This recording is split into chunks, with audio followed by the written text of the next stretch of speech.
You are welcome back, and you are watching Healthy Morning Live on Hstv. My name is Stephanie Georgina Manyana. Today, Tuesday, the 12th of July, is marked World Paper Bag Day. Hence, our conversation about turning waste into profitable products, especially here in Accra, where waste is a major problem because, majority of Accra's residents live in low-income, densely populated communities with inadequate infrastructure, with inadequate services, pressure on existing facilities, compelling them, especially the residents, to dump waste into open drains, into open spaces, into rivers, into drains, and then we get to see flooding as a major problem in Accra, especially in the rainy seasons. If you do not know what exactly I'm talking about, then you must be a tourist here in Ghana. So we're going to have a conversation about waste and turning waste into profitable products. And Waste Management Africa is an organization that has it as the core of their heart to help turn waste into useful products. So I've been joined in the studio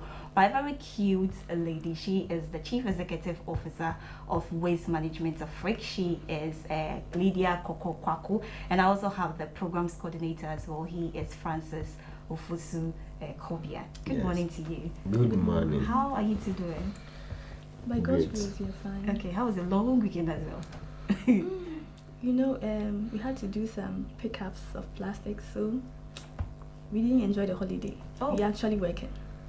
How is a typical day like for you at Waste Management Africa? Okay, so thank you very much, and thank you for your viewers also. So let me just say that Waste Advantage Africa is a waste management, and we do advocacy in schools, churches, organizations, and the community. Okay. So apart from the advocacy too, we do collection from these places. Then we turn them into useful products. Okay. Like dust bins, laundry bins. We have bags as well. Then part of it too, we sell it to the recycling companies who crush them and use it for other relevant products.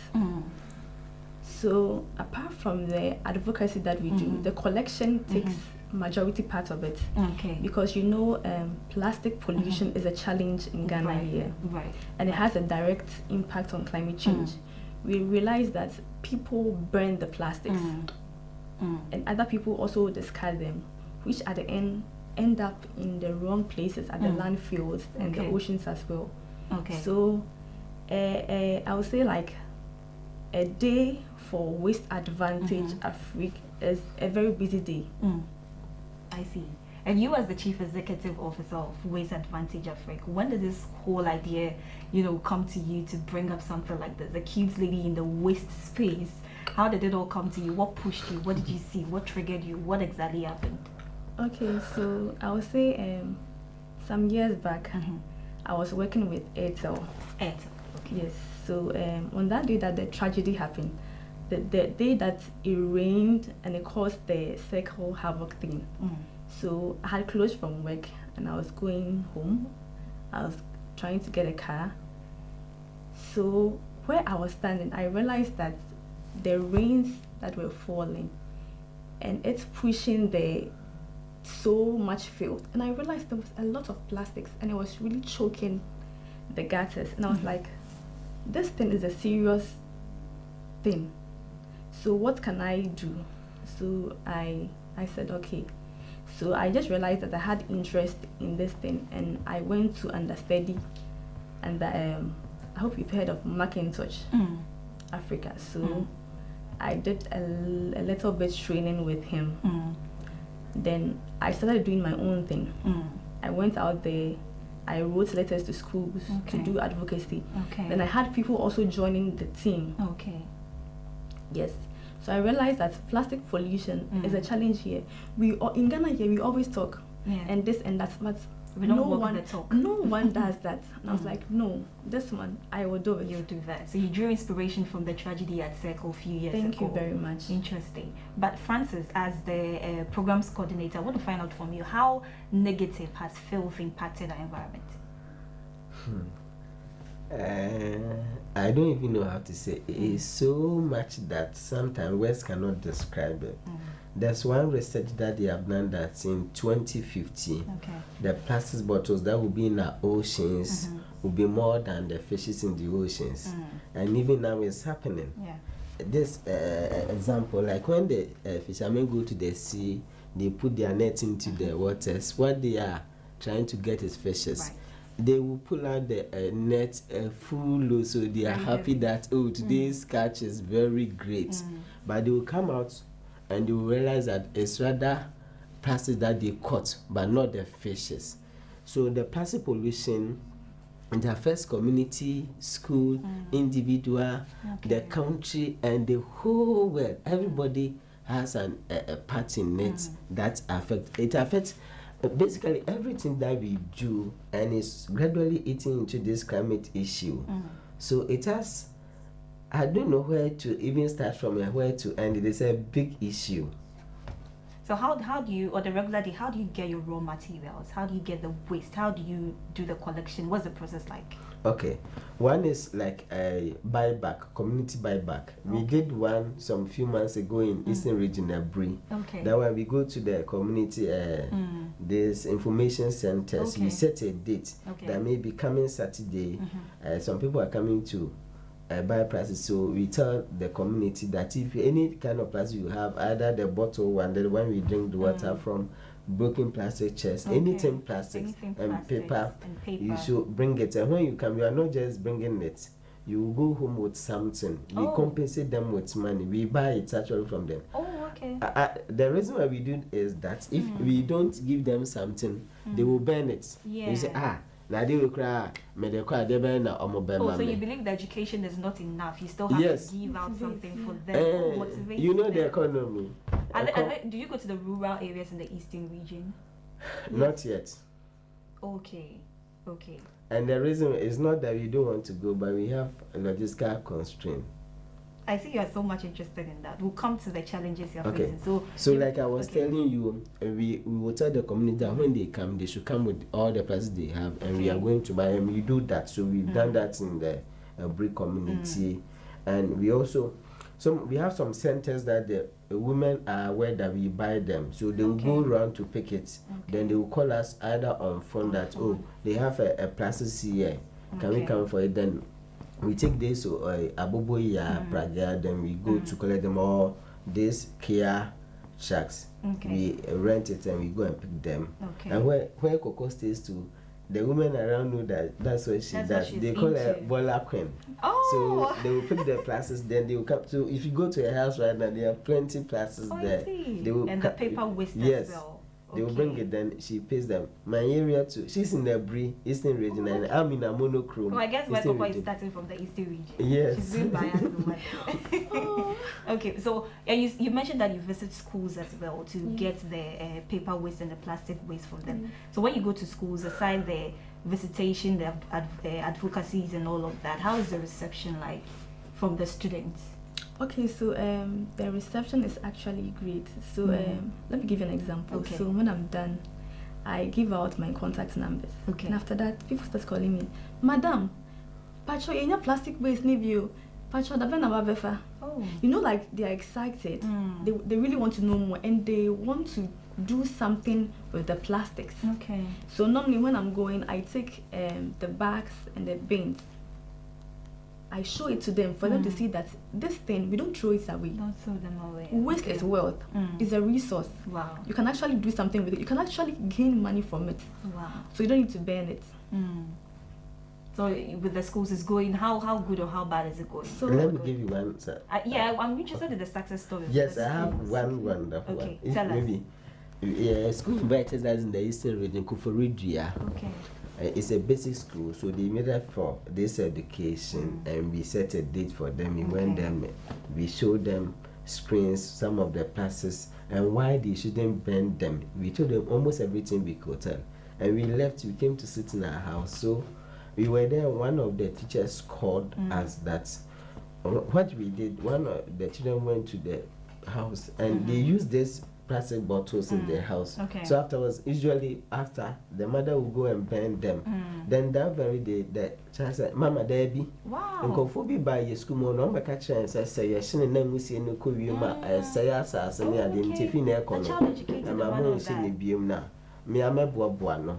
So the child started collecting the used plastics and prevented the parents from burning it. So the father called that, today my son came to the house and was telling me that this is the teachers told them that it's true. So my environmentalists came to their school to educate them on environmental pollution and plastic pollution. We have a lot. Sometimes when you're in the communities, the children will be pointing fingers at you. We will not buy your school on back say and my young to borrow and Robert's Ningu Abontin. So, Coco, would you say that with this you've been recognized by students and by community folks, or you think you still need to visit more schools and other communities? Okay, so I would say that I have been recognized, but there's still more space. Okay. Great. So just recently we were doing a calculation that let's take it that just Eastern region, how many schools, how many secondary schools do we have? This one we haven't even added JHS or primary to it. I realized it was 90. Over 90, yeah, almost 90 so schools. If we say you're going to go to all these schools, we will have made a great impact. But I'm curious because when in Grace, in as much as the flats is in other regions, we see more here in Accra. So I'm just wondering, any special reason, or just because you stay in the Eastern region, that's why you want to start off there? Because I was thinking you know, help the president to make Accra the cleanest city. Or because you are in the Eastern region, you felt like you needed to start off there? Okay, so thank you very much for this question. So there's something we say that when you want to start something, you start from around you. Okay. It is very true that Accra here, the challenge is way over us. Yes. But I have Accra part of the plan. Sometimes I get calls from school. Okay. But it all comes back to the logistics thing that we were talking about. So let's say if we will get some partners or investors to give us trucks, no problem. Okay. We will still do it. Because you know that the name of the company is Waste Advantage Africa. So we are planning moving from Ghana. Thank you very much, from Ghana and beyond. So for Accra, we are all out. If we get support, we will do it. You do that. Sure. Okay. Francis, run us through the challenges you're facing with in your line of work. You mentioned the logistics constraints and all of that. Yes. Run us through that. I want to hit there. I don't know whether she feels to like she rightly said that people are calling. But there's a saying in Account that this is that we are talking about is all money. Sometimes you need to get a check. Some of the hotel, the big hotel, when they have these conferences and seminars, at least hotel, those big hotels, they have a chunk of these places. What they will do is they will burn it because they don't have anybody to pick them. So when you go to them and tell them, oh, you want to pick the guy, they will say, okay, come and pick them. But we don't have trackers at now. We don't have even a single bicycle to pick it. Wow. So all this that we've been doing is from our pocket. The little we get to chop and to give to our family, we invest it in it. So sometimes basically internally generated funds. Yes, to run, we have not received any support. Wow. Unfortunately, as we are talking now, we have 1,000 seedlings sitting in the Krapin Mampong. 1,000 seedlings? Yes, to be planted in these schools.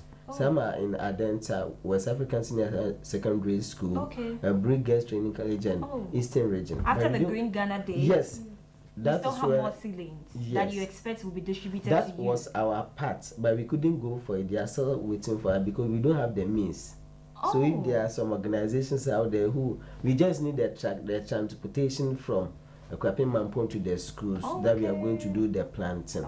We've informed them. They are even waiting for us, but we don't have the means of picking those trucks. And those commercial trucks, when you go to them, they don't understand this environmental issue that Argentina was they are looking for money, and we don't have that. So we are even calling out to the companies who have old trucks that they can rent to our old pickups that we can use for our trainings.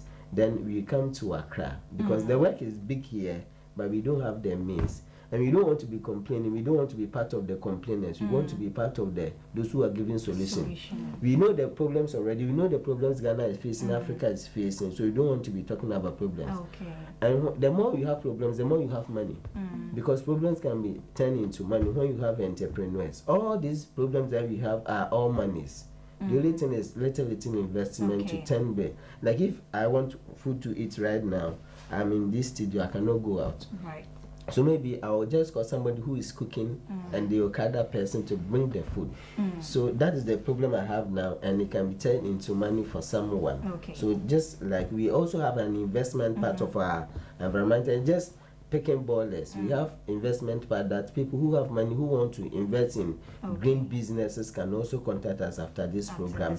Right. You have small time for us, but when it's one-on-one, we could explain more. Right.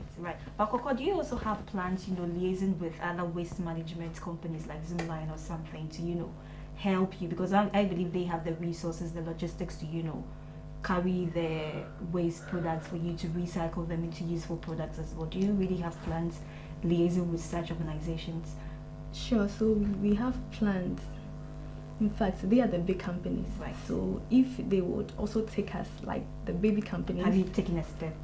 So let me give you an example. Okay. So last year, I wrote a letter to Zoomline for the same collaboration, that they should even support us with bins that we give to the schools for the plastic pickups. But we've been doing follow-ups and we haven't gotten any response. Nothing positive is coming out. Yes. Okay. But I believe you've had discussions about the banning of plastics in the country. Should that be implemented, what happens? Francis? So so let me just come in. Okay. So for the banning, I would say the single-use plastics. With that one, it's really a problem because when one finish using it, then they discard it. At least with the other ones that are recyclable, or that's with the containers, you can use it for so many times, fine. But with the single-use plastics, should that be completely, the use of plastic, should that be completely banned in the country? What happens to waste advantage Africa? I know you also do recycle from the paper waste to get the paper bags we have sitting beautifully here.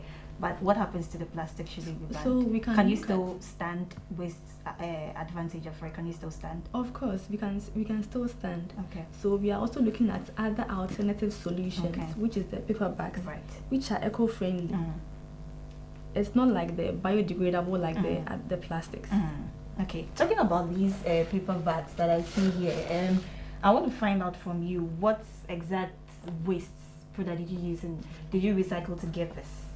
Okay, so in the collection of the plastics and the papers, we take waste papers from corporate offices, from schools. Okay. With the corporate companies, the A4s, the one they shred. Yes. So we take all of them.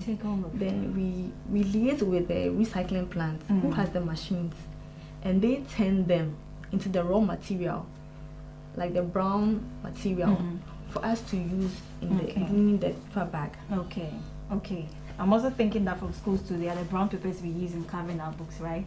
When they discard them and then you use it. But I'm also saying that you have inscriptions on for brands. So it means you go all out to sell these to brands as well. How is the reception like in that particular job market, Francis? It's great. It's great. Because now everybody wants to be known by his brand. So those who are doing weddings and programs, sometimes they want to put their packaging and give it to their customers or their participants who attend their program. So they have been calling us for production of this. That's why some of them you see names in it. Sometimes it's families, gatherings, and they want their name. Some of them to our hotels that they want their name to be put on. So they also are trying to help this recycling and this environmental education through the investment of this paper or eco-friendly materials. So when they do that, it means they are all helping out. So when exactly did you start to commercialize this, giving these out to brands and all of that?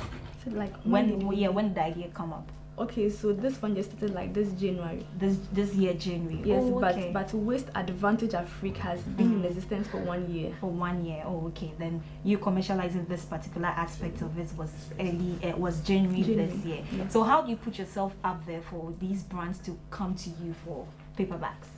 So it's all about you marketing and you contacting them. Oh, because okay. you can't just sit down and say you want to do this. And how would they know? You have to reach out to them. Sell yourself to them. So do you see that space to be lucrative? It is. I see. It is. Can I say your line of work is quite hectic? It is, but so far as we are focused on bringing solutions on board, we are good to go. Where do you see Waste Advantage Africa in the next 5 years? So in 5 years to come, we are hoping to get equipment. We really want to turn these plastics into a product. I want to mention it, but I don't want to mention it. Okay, so let's just not do brands. So okay. What do you talk about? Okay, so as part of the pictures I sent you, if you saw, we were trying to do a fence wall with the raw plastic bottles. Okay. So going forward, if we get equipment, so all you need right now is equipment to be able to facilitate. Turn them into. We don't want products. Most people are trying to, after crashing it, they export them, but we want to add value to it in Ghana here and make it useful, that we can also generate revenue from it and also employ other people. Interesting. Because already you have employed other people at Waste Advantage Africa. Interesting. So anybody out there who wants to be a part, should that person have some quality skills to be able to work with Waste Advantage Africa or something, or anybody at all can come on board? So let me just go back. So we work with a lot of women, single parents, I mean the youth. So far as you have the passion, you have the skill set, you really want to get on board, you can come up. We would give you training. Oh, okay. So anybody at all who has the passion can join Waste Advantage Africa. And you've been in this system for a year, but then you started to commercialize the paper bags in January this year. Okay, interesting. So those are some of the paper bags you see on the screen, and then you sell them out to brands as well and all of that. Interesting. My co-host, Willie Wales, just joined that. Willie? My name is Diego. Willie? Diego. Hello. Yeah, I have Coco, I have Francis, and we are talking about recycling waste products, especially paper waste products into paper bags, especially when today has been Marked World Paper Bag Day. Yeah. And that's the conversation we've been having so far in the studio, and you just joined us. You're welcome. Yeah, so thank you. I was wondering what kind of supports they are looking for, even some kind of a partnership or something that could let them do better than they are doing with this. I'm sure, and as much as they are doing their lot, there will be some support they will still need. And this opportunity for you, you can just tell us, maybe the government is listening, somebody might want to invest in what you're doing also. Okay. So because of the time, I'm just simplifying everything, the activities we do. Part of our activity is to climate change mitigation. That what we do there is we plant trees, we go for seedlings from Forestry Commission and those who have the seedlings. So those who want to help us transport the seedlings to where we want to plant it, they can come on board. That one, we need trucks and maybe financing. We also go to the beaches to do cleanups. We are not preventing people from going to the beaches to enjoy, but after they leave the plastics, we also picked it because we don't want those plastics to enter into the beaches. So some people can come as volunteers, others can come with trucks, and others can come with some money. Then with the plastic recycling, we want machines that we can turn we crash them into useful products. So that one, we even have the costs of the machines. So if somebody wants to invest in that, you can. So we are looking for investors. we are looking for financiers, we are looking for volunteers in the areas. We also go to schools to do education. That one, we are looking for this MTN, the big company who have 2 years old pickup that they are not using again to give us so that we can be using for transportation. So we have a lot of activities. So anybody who wants to come on board, he can call us. Then he tells us that I want the tree plantation, the climate change mitigation side, I want the plastic side, I want the paper side, I want the education side, the advocacy side. Okay, awesome. All right. Well, I'm sure you're on social media, so people can Coco will give us the contacts too. On social media, Facebook, Instagram, Twitter, LinkedIn is Waste Advantage Afrique. Okay, awesome.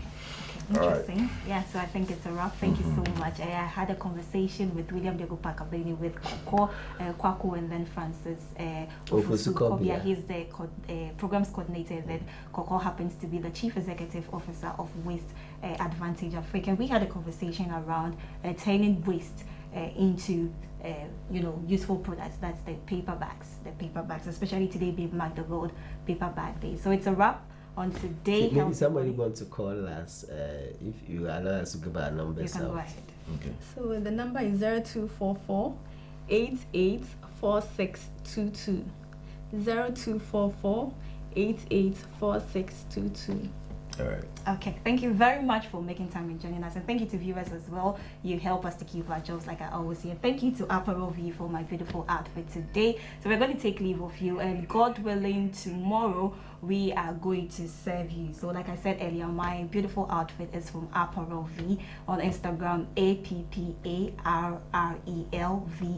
Hstv on Instagram for my beautiful outfits. And my name is Hstv and I did this with William Diego Pakaveni. Thanks for joining us. Tomorrow we'll bring you the midweek edition of Healthy Morning. So then, stay safe and be good.